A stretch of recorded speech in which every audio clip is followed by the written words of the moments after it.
স্ত্রীকে মানসিক কষ্ট দিলে ওই স্বামী নিশ্চিতভাবে দুইটি বিপদের সম্মুখীন হবে।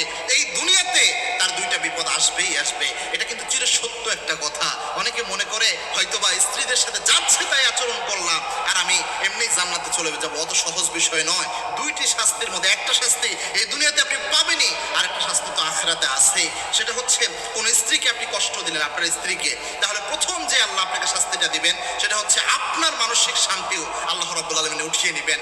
স্ত্রীকে মনে আঘাত করা, কষ্ট দেওয়া, এটা খুব মারাত্মক একটা অপরাধ প্রিয় ভাই। আল্লাহর হাবিব সাল্লাল্লাহু আলাইহি ওয়াসাল্লাম নিজের সবচেয়ে ভালো আচরণটা তার পরিবারের সাথে দিতেন, এবং কি আল্লাহর হাবিব সাল্লাল্লাহু আলাইহি ওয়াসাল্লাম স্ত্রীদের ব্যাপারে বলতেন রিফকান বিল কাওয়ারির, স্ত্রীদের সাথে নরম আচরণ করো। মা আয়েশা বলতেন আল্লাহর হাবিব সাল্লাল্লাহু আলাইহি ওয়াসাল্লাম বাইরে যতই ক্রাইসিস মোমেন্ট পার করুক না কেন, আল্লাহর হাবিব যখন ঘরের পরিবেশে আসতেন আমাদের মনে হতো জান্নাতের সুশীতল বাতাস ঘরের দিকে প্রবাহিত হচ্ছে।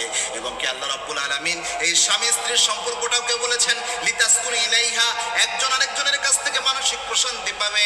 এই জন্যই আল্লাহ রাব্বুল আলামিন এই সম্পর্ককে তৈরি করেছেন। স্বামী স্ত্রী থেকে মানসিক শান্তি পাবে, স্ত্রী স্বামী থেকে মানসিক প্রশান্তি পাবে। এটাই হচ্ছে আল্লাহর নিজাম, আল্লাহর সিস্টেম। এজন্য একজন স্বামী স্ত্রী একে অন্যের জন্য পোশাক স্বরূপ আল্লাহ রাব্বুল আলামিন উল্লেখ করেছেন। এজন্য স্ত্রীকে যদি আপনি কষ্ট দেন এই দুনিয়াতে মানসিক শান্তি আল্লাহ আপনার উঠায় নেবে।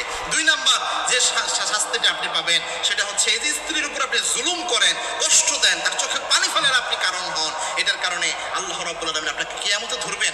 স্ত্রীর প্রতিটি চোখের পানির ফোঁটা এটার হিসাব আল্লাহ রাব্বুল আলামিন in the day of judgement নেবেন। এটা খুব মারাত্মক একটা বিষয়। এবং কি স্ত্রীর যে উপর যদি জুলুম করা হয়, আয-যুলমু যুলমাতুন ইয়াউমাল কিয়ামা, এই জুলুমটাও কিয়ামতের দিন আপনার জন্য অন্ধকার হয়ে যাবে। আপনারা আখিরাত বরবাদ করার জন্য স্ত্রী যদি আপনাকে আসামি বানায় এটাই যথেষ্ট হয়ে যাবে।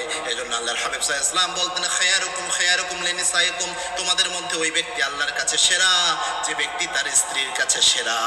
এই কথা বলে আল্লাহর হাবিব বলতেন আমি নবী মুহাম্মদ আমার স্ত্রীর কাছে সেরা।